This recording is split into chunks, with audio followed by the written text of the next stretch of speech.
प्रेम से बोलो लक्ष्मी नारायण भगवान की जय, राधा कृष्ण भगवान की जय। आप सभी को सफला एकादशी व्रत की हार्दिक शुभकामनाएं। सफला एकादशी पोष मास के कृष्ण पक्ष की एकादशी को कहा जाता है और ये इस साल की आखिरी एकादशी है। सफला एकादशी का व्रत 26 दिसंबर 2024 को रखा जाएगा। सफला एकादशी का व्रत रखने से मनुष्य के सभी पाप नष्ट हो जाते हैं और उसका जीवन पवित्र हो जाता है। इस दिन भगवान विष्णु की पूजा और व्रत से उनका आशीर्वाद मिलता है। भगवान के समर्पित होकर भक्त अपने जीवन को सफल बनाते हैं। ये व्रत मोक्ष की प्राप्ति का मार्ग प्रदर्शित करता है। इसका पालन करने से जन्म मरण के चक्कर से मुक्ति मिलती है। व्रत और पूजा से व्यक्ति के अंदर अच्छी भावनाएं जागृत होती हैं और वे सत्कर्म की ओर प्रगति करता है। इस व्रत से मन और हृदय की शुद्ध तो आत्मा को शांति और आनंद प्रदान करता है। सफला एकादशी व्रत में भक्त को व्रत रखते हुए पूरी श्रद्धा और विश्वास के साथ भगवान विष्णु के चरणों में प्रार्थना करनी चाहिए। कथा सुनना और दान करना इस दिन और भी पुण्यकारी माना गया है। तो आज के वीडियो में आप श्रवण करेंगे सफला एकादशी की पौराणिक व्रत कथा। युधिष्ठिर ने भगवान श्री कृष्ण से कहा, स्वामी, पौष मास के कृष्ण पक्ष में जो एकादशी होती है उसका क्या नाम है, उसकी क्या विधि है तथा उसमें किस देवता की पूजा की जाती है, ये बताइए। भगवान श्री कृष्ण ने कहा, राजेंद्र, बताता हूँ, सुनो। बड़ी बड़ी दक्षिणा वाले यज्ञों से भी मुझे उतना संतोष नहीं होता जितना एकादशी व्रत के अनुष्ठान से होता है। इसलिए सर्वथा प्रयत्न करके एकादशी का व्रत करना चाहिए। पौष मास के कृष्ण पक्ष में सफला नाम की एकादशी होती है।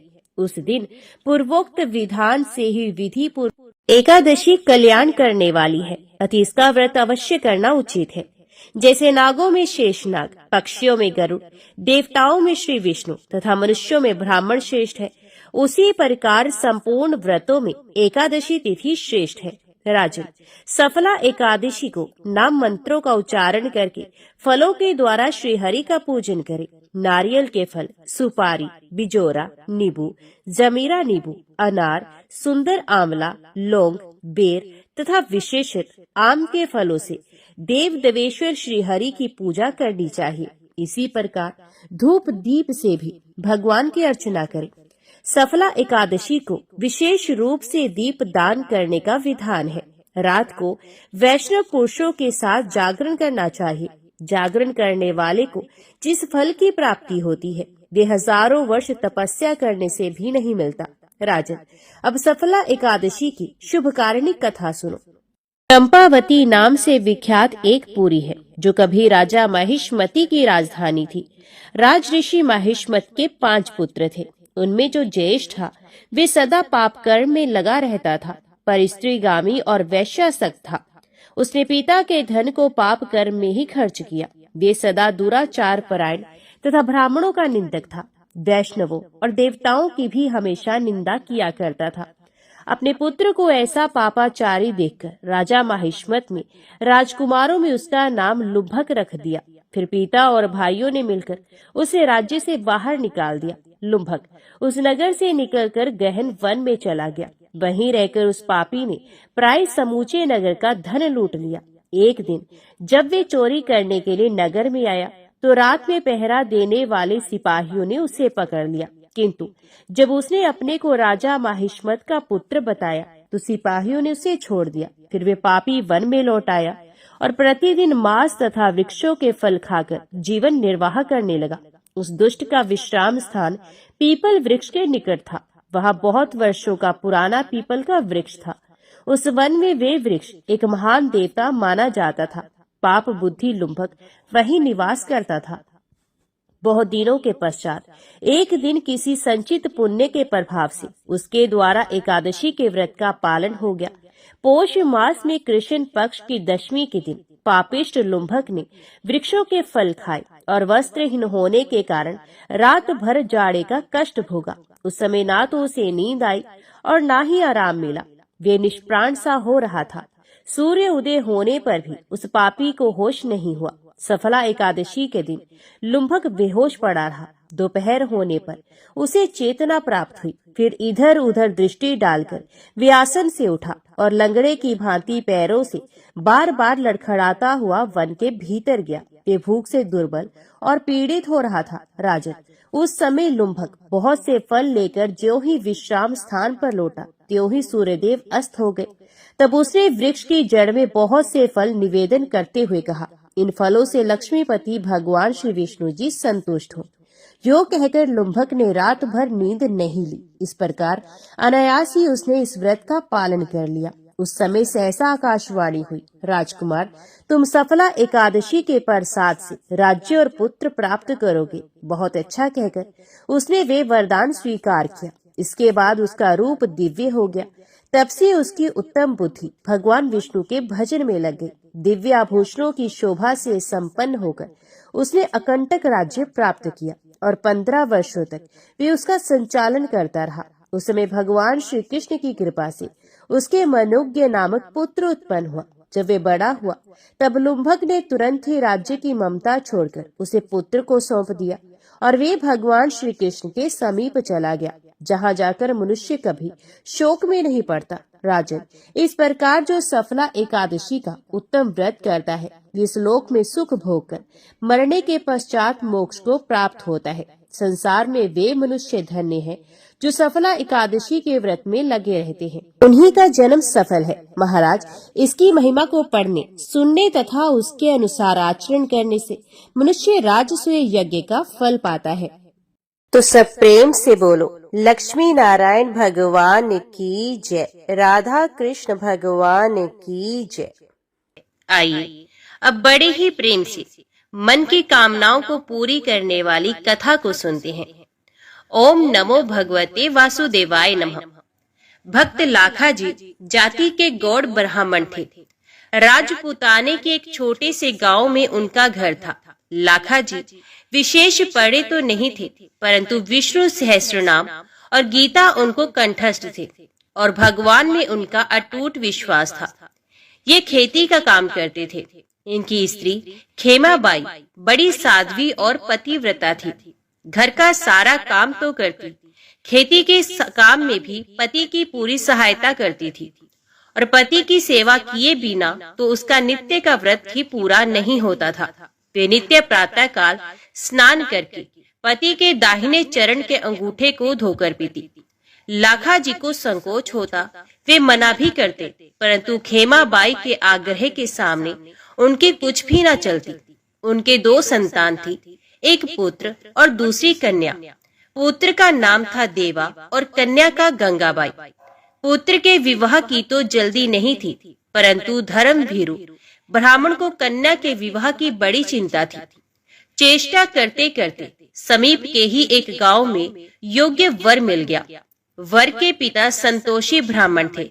संबंध हो गया और समय पर लाखा जी ने बड़े चाव से अपनी कन्या गंगाबाई का विवाह करके उसे ससुराल भेज दिया। इस समय गंगाबाई की उम्र 12 वर्ष की थी। देवा उम्र में बड़ा था, परंतु उसका विवाह कन्या के विवाह के 2 साल पीछे किया गया। बहू घर में आई। बहू का नाम था लक्ष्मी। वे स्वभाव में साक्षात लक्ष्मी ही थी। इस प्रकार लाखा जी सब तरह से सुखी थे। लाखा जी का नियम था रोज सवेरे गीता जी का एक पूरा पाठ करना और रात को सोने से पहले पहले विष्णु सहस्त्रनाम के 50 पाठ कर लेना। उनके मुख से पाठ होता रहता और हाथों से काम। ये नियम जब वे 10 वर्ष के थे तभी पिता ने दिलाया था, जो जीवन भर अखंड रूप से चला। इसी नियम ने उन भगवत विश्वास रूपी परम निधि प्रदान की। सदा दिन एक से नहीं रहते, ना मालूम प्रारब्ध के किस संयोग से कैसे दिन बदल जाते हैं। लाखा जी के जमाता को सांप काट गया और विधि के विधानवश 25 वर्ष की युवावस्था में वे अपनी 22 वर्ष की पत्नी और माता पिता को छोड़कर चल बसा। जब लाखा जी को ये समाचार मिला तब उन्होंने बड़े धीरज के साथ अपनी स्त्री खेमाबाई और पुत्र तथा पुत्रवधू को अपने पास बुलाकर कहा, देखो, संसार की दृष्टि से हम लोगों के लिए ये बड़े ही दुख की बात हुई है।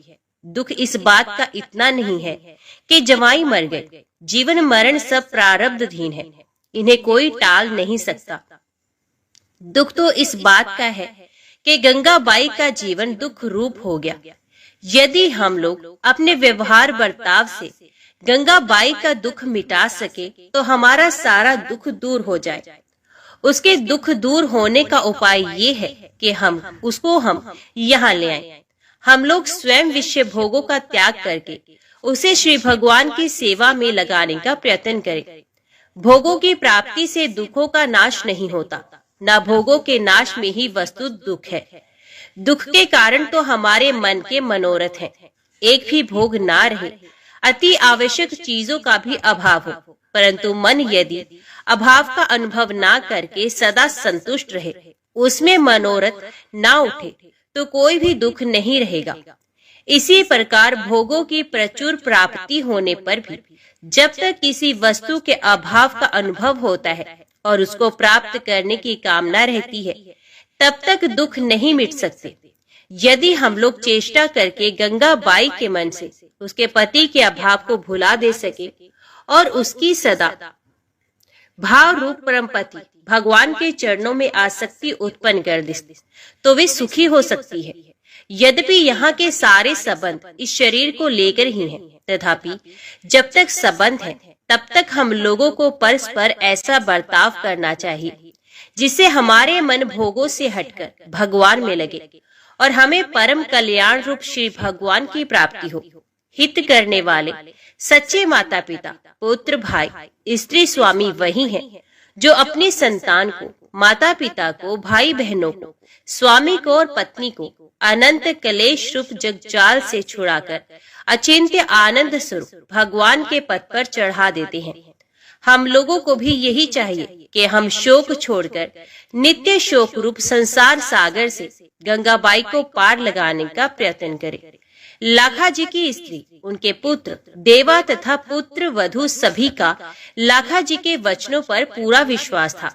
वे सब प्रकार से उनके अनुगत थे, अतः लाखा जी के इन वचनों का उन पर बड़ा प्रभाव पड़ा और उन्होंने कहा, अब गंगाबाई को यहाँ ले आइए। हम लोग आपकी आज्ञा अनुसार भोगों का त्याग करके उसे भगवान के मार्ग पर ही लगाएंगे। इससे हमारा, उसका, सभी का परम कल्याण होगा। लाखा जी समधी के घर गए और वहाँ का दृश्य देखकर चकित रह गए। उन्होंने देखा गंगाबाई अपने सास ससुर को संसार की क्षण भंगुरता और मिथ्या संबंध का रहस्य समझाकर उन्हें सांत्वना दे रही है और वे उसकी बात मानकर रोना छोड़कर भगवान के नाम का कीर्तन कर रहे हैं। अपनी पुत्री की ये स्थिति देखकर लाखा जी को दुख में सुख हो गया। उन्हें मानो जहर से अमृत मिल गया। वे समधी से मिले, उन्हें देखकर शोक सागर उमड़ा, परंतु गंगाबाई के उपदेशों की स्मृति आते ही तुरंत शांत हो गया। समधी ने लाखा जी से कहा, लाखा जी, आप धन्य हैं जो आपके घर ऐसी साध्वी कन्या उत्पन्न हुई। आप जानते हैं युवा पुत्र की मृत्यु का शोक कितना भयानक होता है। स्त्री के लिए तो पति का वियोग सर्वथा असहनीय होता है, परंतु धन्य है आपकी पुत्री जिसने विवेक के द्वारा स्वयं तो पति वियोग का दुख सह ही लिया। हम लोगों को भी ऐसा उपदेश दिया कि हमारा दारुण पुत्र शोक दूर हो गया। हम समझ गए जगत के ये सारे संबंध आरोपित हैं। जैसे किसी खेल में अलग अलग समांग धरकर लोग आते हैं और अपना अपना खेल पूरा करके चले जाते हैं, वैसे ही संसार रूपी खेल में हम लोग आते हैं, संबंध जोड़ते हैं और खेल पूरा होते ही चले जाते हैं। यहाँ कोई किसी का पुत्र या पिता नहीं, एकमात्र परमात्मा ही सबके परम पिता है। हम सबको उन्हीं की आराधना करनी चाहिए। आप आ गए हैं, अपनी इस साध्वी कन्या को अपने घर ले जाइए। हम दोनों स्त्री पुरुष पुष्कर राज जाकर भगवत भजन में ही शेष जीवन बिताना चाहते हैं। आपकी पुत्री हमारे साथ जाने का आग्रह करती है, परंतु हमारे मन में भगवान ऐसी ही प्रेरणा करते हैं कि वे आपके ही पास रहे। हाँ, इतना हम जरूर चाहते हैं कि ये अपनी सद्भावना से हमारा सदा कल्याण करती रहे। आप जाइए, हम लोग बड़े ही कृतज्ञ हैं क्योंकि आपकी पुत्री ने ही हमारी आंखें खोली हैं और हमें वैराग्य विवेक का परम धन देकर भगवान की अभचारिणी भक्ति प्रदान की है। लाखा जी समधी के वचन सुनकर अचरज में डूब गए और उन्हें अपना विवेक वैराग्य इनके सामने फीका जान पड़ा। वे जमाता की मृत्यु के शोक को भूल गए और अपनी पुत्री तथा समधी समधन को जैसी स्थिति प्राप्त कराना चाहते थे उससे भी कहीं अधिक उनकी ऊंची स्थिति देखकर उन्हें बड़ा आनंद हुआ। उन्होंने समधी समधन को हर्ष के साथ पुष्कर राज भेज दिया। उनके निर्वाह के लिए घर में जो कुछ भी था सब बेचकर नकद रुपए उन्हें दे दिए और गंगाबाई को साथ लेकर घर की ओर प्रस्थान किया। गंगाबाई को प्रसन्नचित देख लाखा जी ने पूछा, बेटी तेरी ऐसी अनोखी हालत देखकर मैं अचरज में डूब रहा हूँ। मैं तरह तरह के विचार करता आया था कि तुझे कैसे समझाकर धीरज बंधाऊंगा, परंतु तेरी स्थिति देखकर तो मैं चकित हो गया। बता बेटी तुझे ऐसा ज्ञान कहाँ से और कैसे प्राप्त हुआ? गंगाबाई ने कहा, पिताजी ये सारा आपकी भक्ति तथा भजन का प्रताप है। आप जो रोज पूरी गीता और विष्णु सहस्त्रनाम के 50 पाठ करते हैं उन्हीं के प्रताप से भगवान ने मुझको विश्वास प्रदान किया और अपनी कृपा के दर्शन कराए। आपकी कृपा से भैया और मैं हम दोनों ने विष्णु सहस्त्रनाम कंठस्थ कर लिया था।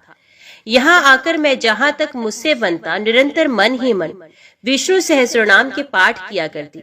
आपके जमाता की मृत्यु के 3 दिन पहले भगवान ने मुझको स्वप्न में दर्शन देकर कहा, बेटी तेरे पति की आयु पूरी हो चुकी है, वे मेरा भक्त है। तेरे साथ कोई पूर्व संबंध का संयोग शेष था, इसी से उसने जन्म लिया था। अब इसे 3 दिन बाद सांप डसेगा, उस समय तू इसे मेरा सहस्त्रनाम और गीता सुनाती रहना। ऐसा करने से इसका कल्याण हो जाएगा और ये मेरे धाम को प्राप्त होगा। मैं तुझे वरदान देता हूँ, तुझे शोक नहीं होगा, तुझे सच्चा वैराग्य और ज्ञान प्राप्त होगा। तेरे उपदेश से तेरे सास ससुर भी कल्याण पथ के पथिक होकर अंत में मुझको प्राप्त करेंगे और तू जीवन भर मेरी भक्ति करती हुई अपने माता पिता तथा भाई भौजाई के सहित मेरे परम धाम को प्राप्त होगी। पिताजी इतना कहकर भगवान अंतर ध्यान हो गए और मैं जाग पड़ी। मानो उसी समय से मुझे ज्ञान का प्रकाश मिल गया। मैं सारे शोक मोह से छूटकर पति के कल्याण में लगे। मैंने व्रत धारण किया और रातों जागकर पति देवता को गीता और सहस्त्र नाम सुनाती रही।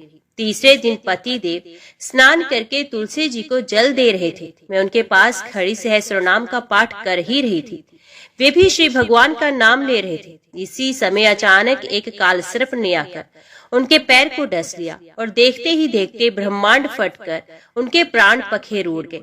अंतिम श्वास में मैंने सुना उनके मुख से हे नारायण नाम निकला और उनके कान में विष्णु सहस्त्र नाम के नामों ने प्रवेश किया।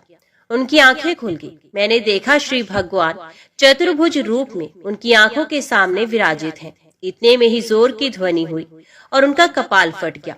पिताजी पतिदेव की मृत्यु ने मेरे मन में भगवत विश्वास का समुद्र लहरा दिया। अब मैं तो उसी में डूब रही हूँ। आप मेरी सहायता कीजिए जिससे मैं सदा इसी में डूबी रहूं। आप लोग मेरा साथ तो देंगे ही। लाखा जी पुण्य में गंगा की पुण्यपूर्ण वाणी सुनकर गदगद हो गए। उनकी आंखों से आनंद के आंसू बह चले। पिता पुत्री घर आए और माता और भाई भौजाई से मिलकर गंगाबाई ने उल्टी उन्हें सांत्वना दी। लाखा जी और खेमाबाई तो उसे दिन से विरक्त होकर समस्त दिन रात भगवत भजन में ही बिताने लगे। घर की सारी संभाल गंगा माई करने लगी। भाई भौजाई प्रत्येक काम उसकी आज्ञा लेकर करते। वे घर की मालकिन थी और थी भाई भौजाई को प्रामर्थ पथ में राह दिखाकर विघ्नों से बचाकर ले जाने वाली चतुर पथ प्रदर्शिका।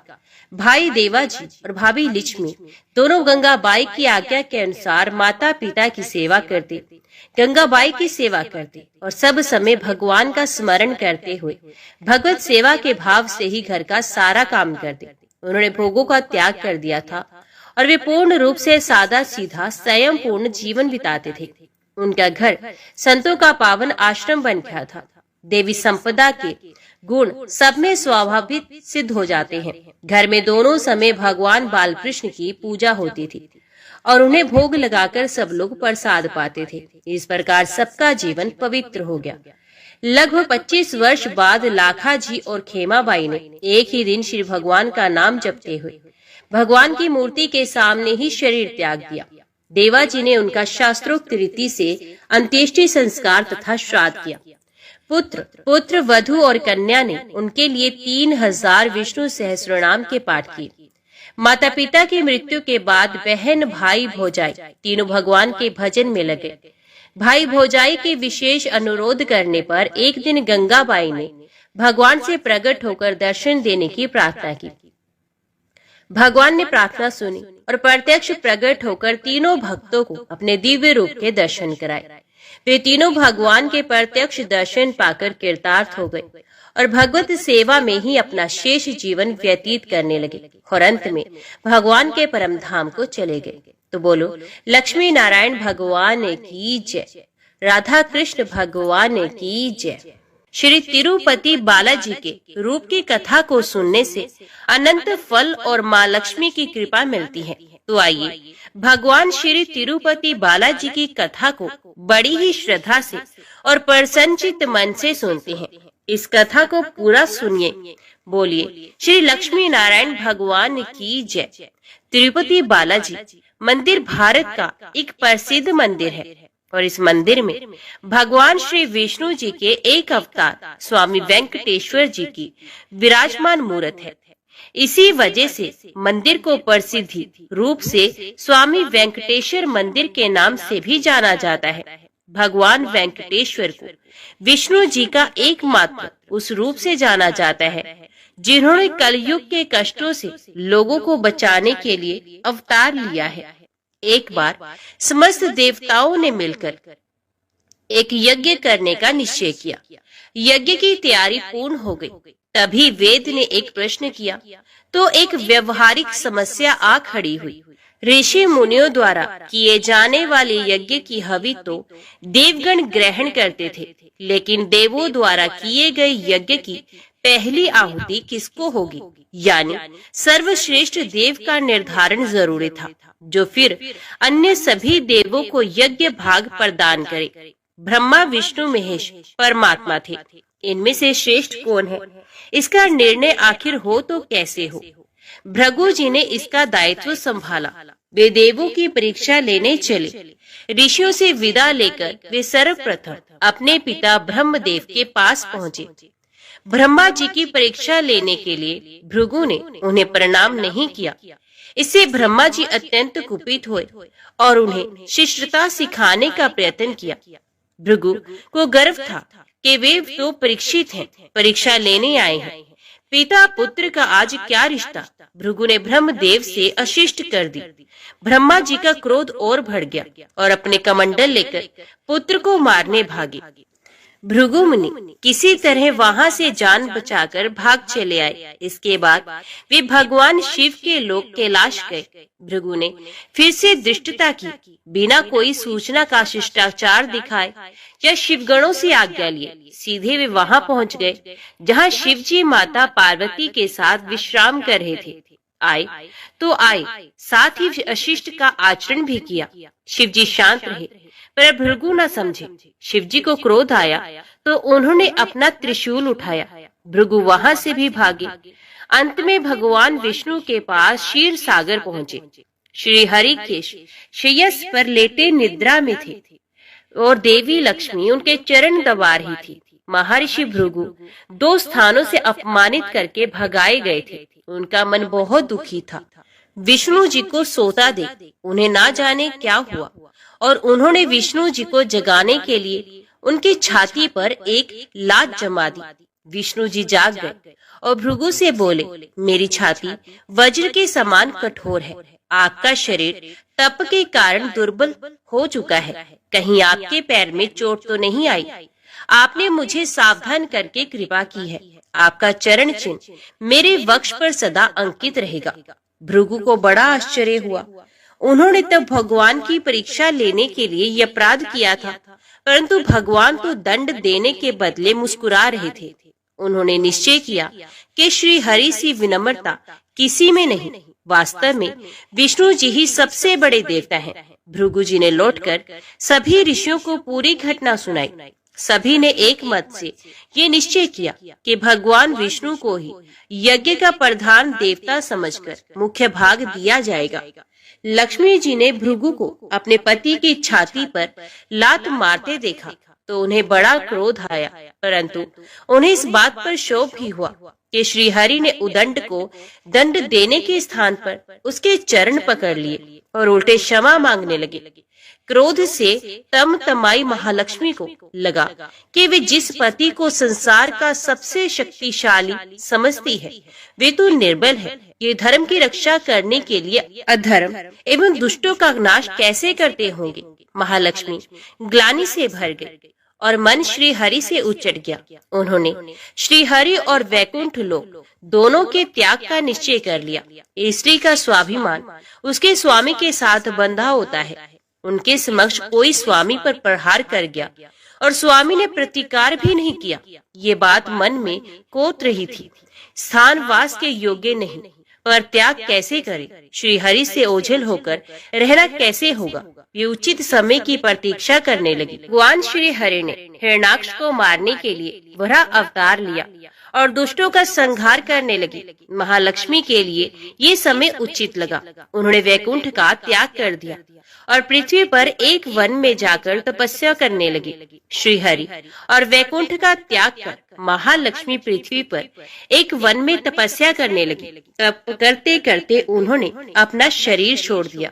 विष्णु जी वराह अवतार का अपना कार्य पूर्ण कर वैकुंठ धाम लौटे तो महालक्ष्मी नहीं मिली। वे उन्हें खोजने लगे। श्री हरि ने उन्हें तीनों लोकों में खोजा, किंतु तप करके माता लक्ष्मी ने भ्रमित करने की अनुपम शक्ति प्राप्त कर ली थी। उसी शक्ति से उन्होंने श्री हरि को भ्रमित रखा। आखिर श्री हरि को पता लग ही गया, लेकिन तब तक वे शरीर छोड़ चुकी थी। दिव्य दृष्टि से उन्होंने देखा कि लक्ष्मी जी ने चोल राज के घर में जन्म लिया है।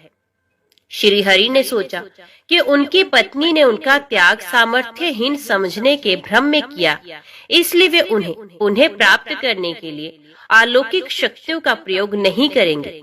महालक्ष्मी ने मानव रूप धरा है तो अपने प्रिय पत्नी को प्राप्त करने के लिए वे भी साधारण मानवों के समान व्यवहार करेंगे और महालक्ष्मी जी का हृदय और विश्वास जीतेंगे। भगवान ने श्रीनिवास का रूप धरा और पृथ्वी लोक पर चोल नरेश के राज में निवास करते हुए महालक्ष्मी से मिलन के लिए उचित अवसर की प्रतीक्षा करने लगे। राजा आकाश राज निसंतान थे। उन्होंने सुखदेव जी की आज्ञा से संतान प्राप्ति का यज्ञ किया। यज्ञ के बाद यज्ञशाला में राजा को हल जोतने को कहा गया। राजा ने हल जोता तो हल का फल किसी वस्तु से टकराया। राजा ने उस स्थान को खोदा तो एक पेटी के अंदर सहस्त्र दल कमल पर एक कन्या विराज रही थी। वे साक्षात महालक्ष्मी थी। राजा के मन की मुराद पूरी हो गई, क्योंकि कन्या कमल के फूल में पीली थी, इसलिए उनका नाम रखा गया पद्मावती। पद्मावती नाम के अनुरूप ही रूपवती और गुणवती भी थी। साक्षात लक्ष्मी जी का अवतार पद्मावती विवाह के योग्य हुई। एक दिन वे बाग में फूल चुन रही थी। उस वन में बालाजी यानी के श्रीनिवास जी आखेट के लिए आए थे। उन्होंने देखा कि एक हाथी एक युवती के पीछे पड़ा है और डरा रहा है। राजकुमारी से सेवक भाग खड़े हुए। श्रीनिवास जी ने तीर चलाकर हाथी को रोका और पद्मावती की रक्षा की।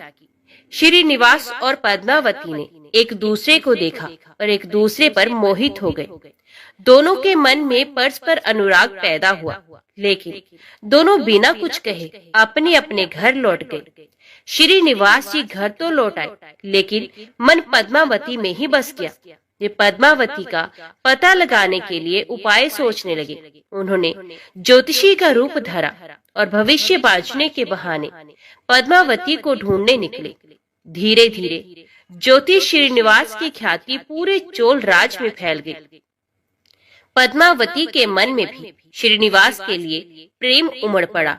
वे उनसे मिलने को व्याकुल थी, किंतु कोई पता ठिकाना न होने के कारण उनका मन चिंतित था। इस चिंता और प्रेम विरह में उन्होंने भोजन श्रृंगार आदि का त्याग कर दिया। इसके कारण उनका शरीर कृशकाय होता चला गया। राजा से पुत्री की ये दशा देखी नहीं जा रही थी। वे चिंतित थे। ज्योतिषी की प्रसिद्धि की सूचना राजा को भी मिली।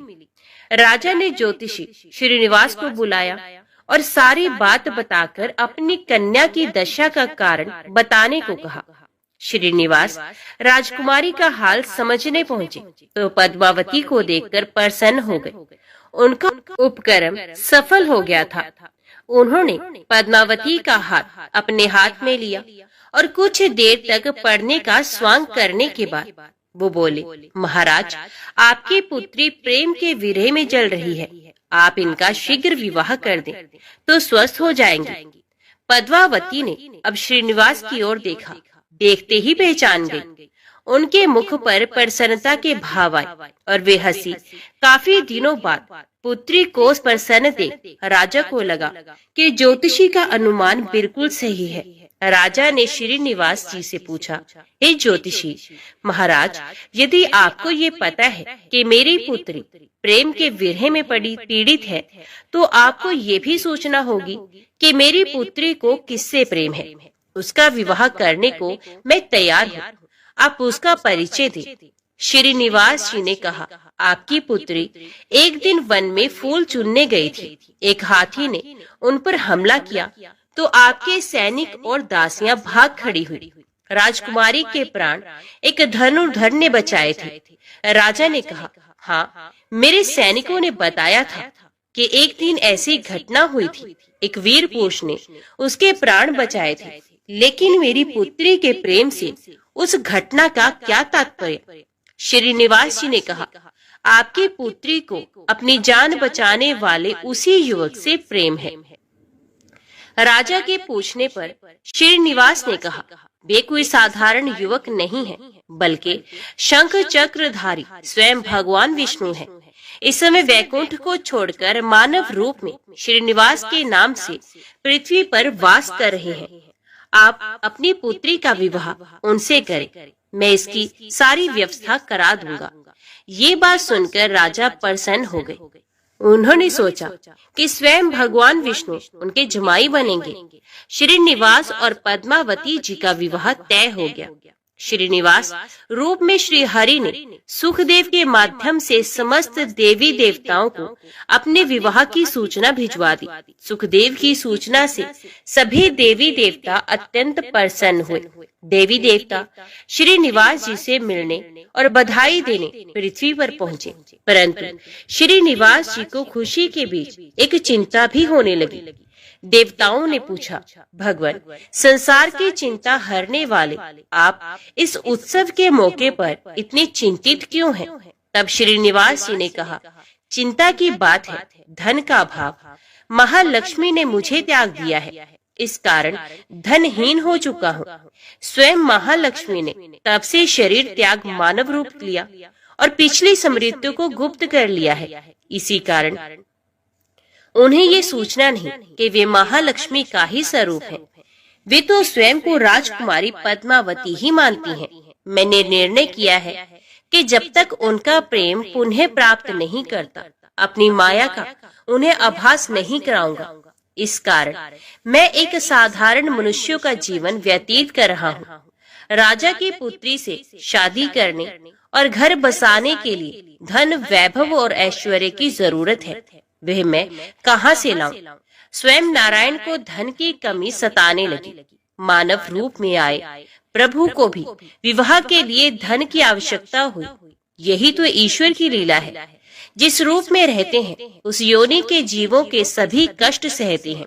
श्री हरि विवाह के लिए धन का प्रबंध कैसे हो, इस बात से चिंतित हैं। देवताओं ने जब ये सुना तो उन्हें आश्चर्य हुआ। देवताओं ने कहा, कुबेर आवश्यकता के बराबर धन की व्यवस्था कर देंगे। देवताओं ने कुबेर का आवाहन किया तो कुबेर जी प्रकट हुए। कुबेर ने कहा, ये तो मेरे लिए प्रसन्नता की बात है कि आपके लिए मैं कुछ कर सकूं। प्रभु, आपके लिए धन का तत्काल प्रबंध करता हूँ। कुबेर का कोष आपकी कृपा से ही रक्षित है। तब श्री हरि जी ने कुबेर से कहा, यक्षराज, आपको भगवान भोलेनाथ ने जगत और देवताओं के धन की रक्षा का दायित्व सौंपा है। उसमें से धन मैं अपनी आवश्यकता के हिसाब से ही लूंगा, लेकिन मेरी एक शर्त है। सुनकर ये सभी देवता आश्चर्य में पड़ गए। श्री हरि ने कहा, ब्रह्मा जी और शिव जी साक्षी रहेंगे। कुबेर से धन ऋण के रूप में ले लूंगा, जिसे भविष्य में ब्याज सहित चुका भी दूंगा। श्री हरि की बात से कुबेर सहमत हो गए। सभी देवता विस्मय में एक दूसरे को देखने लगे। कुबेर बोले, भगवान, मुझसे कोई अपराध हुआ तो उसके लिए क्षमा करें, पर ऐसी बात ना कहें। आपकी कृपा से विहीन होकर मेरा सारा कोष नष्ट हो जाएगा। हरि ने कुबेर को निश्चिंत करते हुए कहा, आपसे कोई अपराध नहीं हुआ है। मैं मानव की कठिनाई का अनुभव करना चाहता हूँ। मानव रूप में उन कठिनाइयों का सामना करूंगा जो मानव को आती हैं। धन की कमी और ऋण का बोझ सबसे बड़ा है। कुबेर ने कहा, प्रभु, यदि आप मानव की तरह ऋण पर धन लेने की बात कर रहे हैं, तो फिर आपको मानव की तरह ये भी बताना होगा कि ऋण चुकाएंगे कैसे। मानव को ऋण प्राप्त करने के लिए कई शर्तें झेलनी पड़ती हैं।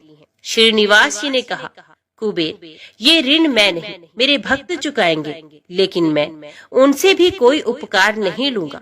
मैं अपनी कृपा से उन्हें धनवान बनाऊंगा। कलयुग में पृथ्वी पर मेरी पूजा धन, ऐश्वर्य और वैभव से परिपूर्ण कर देने वाली होगी। मेरे भक्त मुझसे धन, वैभव और ऐश्वर्य की मांग करने आएंगे। मेरी कृपा से उन्हें वो प्राप्त होगा। बदले में भक्तों से मैं दान प्राप्त करूंगा, जो चढ़ावे के रूप में होगा। मैं इस तरह आपका ऋण चुकाता रहूंगा। कुबेर जी ने कहा, भगवान, कलयुग में मानव जाति धन के विषय में बहुत विश्वास के योग नहीं रहेगी। उन पर आवश्यकता से अधिक विश्वास करना क्या उचित होगा? तब श्रीनिवास जी बोले, शरीर त्यागने के बाद तिरुपति के तिरुमला पर्वत पर बालाजी के नाम से लोग मेरी पूजा करेंगे। मेरे भक्तों की अटूट श्रद्धा होगी। वे मेरे आशीर्वाद से प्राप्त धन में मेरा हिस्सा रखेंगे। इस रिश्ते में ना कोई दाता है, ना कोई याचक है। कुबेर, कलयुग के आखिर तक भगवान बालाजी धन, ऐश्वर्य और वैभव के देवता बने रहेंगे। मैं अपने भक्तों को धन से परिपूर्ण करूंगा, तो मेरे भक्त दान से न केवल मेरे प्रति अपना ऋण उतारेंगे, बल्कि मेरा ऋण उतारने में भी मदद करेंगे। इस तरह कलयुग की समाप्ति के बाद मैं आपका मूल धन लौटा दूंगा। कुबेर जी ने श्री हरि द्वारा भक्त और भगवान के बीच एक ऐसे रिश्ते की बात सुनकर उन्हें प्रणाम किया और धन का प्रबंध कर दिया। भगवान श्रीनिवास जी और कुबेर जी के बीच हुए समझौते के साक्षी स्वयं ब्रह्मा और भगवान शिव थे। दोनों वृक्ष रूप में साक्षी बन गए। आज भी पुष्करणी के किनारे ब्रह्मा और शिव बरगद के पेड़ के रूप में साक्षी बनकर खड़े हैं। ऐसा कहा जाता है कि निर्माण कार्य के लिए स्थान बनाने के लिए इन दोनों पेड़ों को जब काटा जाने लगा तो इनमें से खून की धारा फूट पड़ी थी। पेड़ काटना बंद करके उसकी देवता की तरह पूजा होने लगी। श्रीनिवास जी और पद्मावती जी की शादी पूरी धूमधाम से हुई, जिसमें सभी देवगण पधारे। भक्त मंदिर में दान देकर भगवान पर चढ़ावा ऋण उतार रहे हैं, जो कलयुग के अंत तक जारी रहेगा। तो बोलिए, श्री लक्ष्मी नारायण भगवान की जय। चंद्रवंश में सुवीर नाम से प्रसिद्ध एक राजा हो गए हैं। दक्षिण भारत के नारायणपुर में उनकी राजधानी थी। महाराज सुवीर की रानी नंदिनी के गर्भ से एक पुत्र हुआ, जिसका नाम तोंडमान रखा गया। राजकुमार तोंडमान बड़े ही वीर थे। 5 ही वर्ष की अवस्था से उनके हृदय में भगवान विष्णु की भक्ति प्रकट हो गई थी। युवा होने पर पांडे नरेश की सुंदरी पुत्री पद्मा के साथ उनका विवाह हुआ। विभिन्न देशों की अनेक राजकुमारियों ने भी स्वयंवर सभा में उनका ही वर्ण किया था। उन्हें देवराज इंद्र की भांति रिद्धि सिद्धि एवं सुखभोग की सामग्री सुलभ थी, तो भी वे उनमें आसक्त न होकर सदा भगवान के चिंतन में ही संलग्न रहते थे। एक दिन राजकुमार तोंडमान पिता की आज्ञा से वेंकटगिरी के समीप शिकार खेलने के लिए गए। शिकार में वे उन्हीं हिंसक जीवों का वध करते थे जो प्रजा के लिए भय उपस्थित करने वाले थे। स्वर्णमुखरी नदी पार करके ब्रह्म ऋषि शुक और रेणुका देवी का दर्शन करते हुए तोंडमान जब पश्चिम दिशा की ओर आगे बढ़े, तब एक जगह उन्हें पंचरंगा तोता दिखाई दिया। वे देखने में बड़ा ही सुंदर था और भगवान श्रीनिवास का नाम रट रहा था। उसकी दिव्य आकृति और मधुर बोली पर राजकुमार मुग्ध हो गए और उसे पकड़ने के लिए उसका पीछा करने लगे। तोता उड़कर वेंकटाचल के शिखर पर जा पहुंचा। तोंडमान भी उसका अनुसरण करते हुए गिरिराज पर चढ़ गए, परंतु वहां वे तोता कहीं भी दिखाई नहीं दिया। पास ही में श्यामा कवन था। निषाद राज वसु, जो भगवान श्रीनिवास के अनन्य भक्त थे, उस वन की रखवाली करते थे। राजकुमार को आते देख उन्होंने उनकी अगवानी की और उन्हें प्रणाम करके विनीत भाव से दोनों हाथ जोड़कर कहा, युवराज स्वागत है, कहिए आपकी क्या सेवा करूं? राजकुमार बोले, वनेचर, इधर एक पंचरंगा तोता उड़ता हुआ आया है, क्या तुमने उसे देखा है? वे श्रीनिवास की रट लगा रहा था, मैं उसी को ढूंढ रहा हूँ, बताओ वे किधर गया है? वसु ने कहा, युवराज वे भगवान श्रीनिवास का तोता है, उसे श्रीदेवी और भूदेवी ने ही पाल पोस कर बड़ा किया है, उसे कोई पकड़ नहीं सकता। भगवान को वे शुक बहुत ही प्रिय है। अब मैं भगवान की आराधना के लिए जाता हूँ, जब तक लौटकर ना आऊं तब तक आप यहीं वृक्ष के नीचे आराम कीजिए। राजा ने कहा, निषाद राज, मैं भी भगवान के दर्शन करूंगा, मुझे अपने साथ ले चलिए।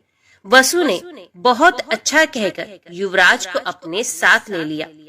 स्वामी पुष्करणी में युवराज सहित विधि पूर्वक स्नान करके वे दिव्य विमान में विराजमान भगवान श्रीनिवास के समीप गए। तोंडमान ने देखा, बिल वृक्ष के नीचे भगवान का दिव्य विमान प्रकाशित हो रहा है, उसके भीतर भगवान श्रीनिवास विराज रहे हैं। परम सुंदरी श्री देवी और भूदेवी उनकी सेवा में संलग्न है। उनके श्री अंगों की श्यामलता अलसी के फूल से सुशोभित हो रही है। नेत्र खिले हुए कमल दल की भांति सुंदर एवं विशाल है। 4 भुजाएं थी। भगवान के अंग अंग से उदारता प्रकट हो रही थी। उनके मुखार विंद पर मंद मंद मुस्कुराहट की छटा मन को मोह लेती थी। श्री अंगों पर पीतांबर की अपूर्व शोभा थी। शंख चक्र आदि आयुध मूर्तिमान होकर भगवान की सेवा कर रहे थे। युवराज भगवान का यह अद्भुत स्वरूप देखकर मुग्ध हो गए और उन्होंने अपना तन मन धन एवं जीवन उन्हीं के चरणों में न्यौछावर कर दिया। उन दिनों वहां गए हुए सभी बड़भागी भक्तों को उनके प्रत्यक्ष दर्शन होते थे। निषाद राज ने भगवान का पूजन करके उन्हें मधु मिश्रित सामा का भात निवेदन किया और प्रसाद लेकर राजकुमार के साथ वे पुनः अपनी कुटी पर लौट आए। रात में उनकी कुटी पर रहकर राजकुमार ने सत्संग का सुख उठाया और प्रातः काल सेवकों सहित अपने नगर को प्रस्थान किया। मार्ग में उन्हें शुक मुनि तथा रेणुका देवी का भी कृपा प्रसाद प्राप्त हुआ। कुछ दिनों बाद राजा सुवीर ने अपने पुत्र को राज्य दे स्वयं वनप्रस्थ आश्रम ग्रहण किया। महाराज तोंडमान धर्म पूर्वक प्रजा का पालन करते हुए भगवान की आराधना में तत्पर रहने लगे। एक दिन निषाद राज वसु राजद्वार पर उपस्थित हुए। सूचना पाकर महाराज ने उन्हें दरबार में बुलाया और स्वागत सत्कार करके पूछा, निषाद राज कैसे पधारे हैं? वसु ने कहा, राजन, मैंने वन में एक बड़े आश्चर्य की बात देखी है। रात में एक श्वेत रंग का वरहा आकर मेरा सावा चरने लगा है। ये देख मैंने हाथ में धनुष लेकर उसका पीछा किया। वरहा मुझे देखते ही हवा हो गया। मैंने भी पीछा नहीं छोड़ा। स्वामी पुष्करणी के तट पर जाकर वे वरहा एक बांबी में घुस गया। तब मैं क्रोध में आकर उस बांबी को ही खोदने लगा। इतने में ही मूर्छित होकर गिर पड़ा। उसी समय मेरा पुत्र भी वहां आ पहुंचा। मुझे मूर्छित देख वे भगवान मधुसूदन की स्तुति करने लगा। तब भगवान वराह का मुझ में आवेश हुआ। उन्होंने मेरे पुत्र से कहा, निषादराज वसु, शीघ्र ही महाराज तोंडमान के पास जाकर मेरा सारा वृतांत उनसे कहो। राजा काली गो के दूध से मेरा अभिषेक करते हुए इस वल्मीक को धो डाले। इसके भीतर एक सुंदर शिला प्राप्त होगी। उसे लेकर शिल्पी द्वारा मेरी वराह मूर्ति का निर्माण कराए, जिससे मैं भूमि देवी को अपने बाएं अंक में लेकर खड़ा रहूं। मूर्ति तैयार हो जाने पर बड़े बड़े मुनीश्वरों और वेखानस महात्माओं द्वारा उसकी स्थापना कराकर स्वयं तोंडमान भी उसकी पूजा करे। यो कहकर भगवान वराह ने मुझे छोड़ दिया। तब मैं पूर्वत स्वस्थ हो गया। देवाधिदेव भगवान वराह आपसे क्या कराना चाहते हैं, ये बताने के लिए ही मैं आपकी सेवा में उपस्थित हुआ हूँ। राजा ने भगवान की इस आज्ञा को बड़ी प्रसन्नता के साथ शिरोधार्य किया। ग्वालों को आज्ञा दे दी, मेरे यहाँ जितनी भी काली और कपिला गोए हैं उन सबको वेंकटाचल पर ले चलो। मंत्रियों को आदेश मिला, कल ही यात्रा करनी है, इसकी समुचित व्यवस्था की जाए।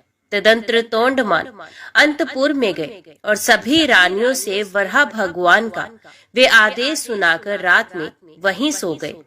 सपने में भगवान श्रीनिवास ने उन्हें बिल का मार्ग दिखलाया और राजद्वार से लेकर बिल के समीप तक पल्लव बिछवा दिए। सवेरे उठने पर राजा ने अपना स्वप्न लोगों पर प्रकट किया और द्वार पर बिछे हुए पल्लव वहां प्रत्यक्ष दिखाई दिए। महाराज ने शुभ मुहूर्त में यात्रा की और बिल के समीप पहुंचकर वहां एक सुंदर नगर बसाया। भगवान के आदेश के अनुसार उन्होंने मूर्ति निर्माण, प्रतिष्ठा और पूजन का कार्य बड़ी धूमधाम से संपन्न किया। वे प्रतिदिन बिल के मार्ग से आकर भगवान को प्रणाम करते और लौट जाते थे। एक दिन राजा के यहाँ एक ब्राह्मण देवता अपनी पत्नी के साथ पधारे और इस प्रकार बोले, महाराज, मैं वशिष्ठ कुल में उत्पन्न सामवेदी ब्राह्मण हूँ। मेरा नाम वीर शर्मा है। हम दोनों दंपति घर से तीर्थ यात्रा के लिए निकले हैं, परंतु गर्भवती होने के कारण मेरी पत्नी से चला नहीं जाता। अतः आप इसे अंतपुर में रखकर तब तक इसकी रक्षा करें जब तक मैं तीर्थ यात्रा से वापस लौट न आऊं। राजा ने तथास्तु कहकर उसकी रक्षा का भार ले लिया। ब्राह्मण देवता निश्चिंत होकर चले गए। महाराज ने सेवकों को आज्ञा देकर ब्राह्मणी के लिए अंतपुर में एक एकांत गृह की व्यवस्था करवा दी और एक बार 6 महीने के लिए अन्न दिलवा दिया। ब्राह्मणी पतिव्रता और लज्जावती थी। वे किसी भी परपुर से बात नहीं करती थी। 6 महीने तक वे उस अन्न से निर्वाह करती रही। दैवश राजा को ब्राह्मणी की याद ना रही। 6 महीने के बाद अन्न का अभाव हो गया तो ब्राह्मणी ने स्वयं मुंह खोलकर मांगा नहीं। बेचारी भूख की पीड़ा सहती हुई ही मर गई। ब्राह्मण देवता तीर्थ यात्रा पूरी करके पूरे 2 वर्ष बाद वापस लौटे। तब तक ब्राह्मणी के एकांत निवास में कोई नहीं गया था। ब्राह्मण ने महाराज के दरबार में उपस्थित हो गंगा जल से भरी हुई एक शीशी भेंट की और अपनी पत्नी का कुशल समाचार पूछा। महाराज को अब याद आई। वे शंकित होकर अंतपुर में गए। ब्राह्मणी की मृत्यु हो चुकी है ये जानकर वे चुपचाप बिल के मार्ग से भगवान श्रीनिवास के समीप वेंकटाचल पर चले गए और भगवान से सब समाचार कह सुनाया। भक्त वत्सल प्रभु ने देखा राजा तोंडमान ब्रह्मशाप से भयभीत है। तब उन्हें सांत्वना देते हुए उनसे कहने लगे, राजन, यहाँ से पूर्व भाग में जो अस्थि सरोवर है उसी में द्वादशी तिथि को आकर ब्राह्मणी के शव को स्नान कराओ, वे जीवित हो जाएगी। भगवान श्रीनिवास का ये वचन सुनकर राजा अपने नगर में आए। फिर अपनी रानियों तथा ब्राह्मणियों के शव को भी अलग अलग डोलियों में बिठाकर भगवान का दर्शन करने के ब्यास से चले। अस्थि सरोवर में पहुंचकर उन्होंने रानियों को स्नान करने की आज्ञा दी। रानियों ने स्वयं स्नान करते समय ब्राह्मणी के शव को भी उस सरोवर के जल में डाल दिया। भगवान की कृपा से वे जी उठी। उसके सभी अंग पूर्ववत हो गए। तत्पश्चात ब्राह्मणी रानियों के साथ सरोवर से बाहर आई और तीर्थ यात्रा से लौटे हुए अपने पूज्य पति से प्रसन्नता पूर्वक मिली। राजा ने बहुत धन देकर ब्राह्मण दंपत्ति को आदर पूर्वक विदा किया। ब्राह्मण ने अपनी स्त्री का समाचार और भगवान वेंकटेश्वर का अद्भुत प्रभाव सुना। वे राजा को आशीर्वाद देकर प्रसन्नता पूर्वक अपने देश को लौट गए। एक दिन महाराज ने एक भगवत भक्त कुम्हार दंपत्ति के परम धाम आगमन की अद्भुत घटना अपनी आंखों से देखी। फिर तो उनका मन इस संसार के सुख भोग से सर्वथा विरक्त हो गया। उन्होंने अपने पुत्र श्रीनिवास को राज्य देकर स्वयं वेंकटाचल पर बड़ी भारी तपस्या की। भगवान ने प्रत्यक्ष दर्शन दिया और कहा, राजन वर मांगो। राजा ने भगवान के नित्य धाम में रहकर उनकी सेवा का सौभाग्य मांगा। भगवान ने एवं वस्तु कहकर भक्त को अनुग्रहित किया। राजा ने प्रभु के चरणों में साष्टांग प्रणाम करके इस नश्वर देह को त्याग दिया और विष्णु सारूप्य प्राप्त करके दिव्य विमान पर जा बैठे। उस समय देवता और गंधर्व आकाश से फूलों की वृष्टि करते हुए उनके सौभाग्य की भूरी भूरी प्रशंसा करने लगे। इस प्रकार राजा तोंडमान ने अपनी अनन्य भक्ति के प्रभाव से भक्त वत्सल श्री हरि का जरा मृत्यु रहित पुनरावृत्ति शून्य वैकुंठ धाम प्राप्त किया। तो बोलो लक्ष्मी नारायण भगवान की जय। जय श्री राधे कृष्ण। ओम नमो भगवते वासुदेवाय नमः। आज की वीडियो में इतना ही। उम्मीद करती हूँ वीडियो आपको पसंद आई होगी। वीडियो पसंद आई हो तो वीडियो को लाइक और चैनल को सब्सक्राइब जरूर कीजिएगा। जय श्री हरि लिखकर कमेंट बॉक्स में अपनी हाजिरी और अपने सुझाव देना ना भूलेगा। तो मिलते हैं अगली कथा अगली वीडियो के साथ।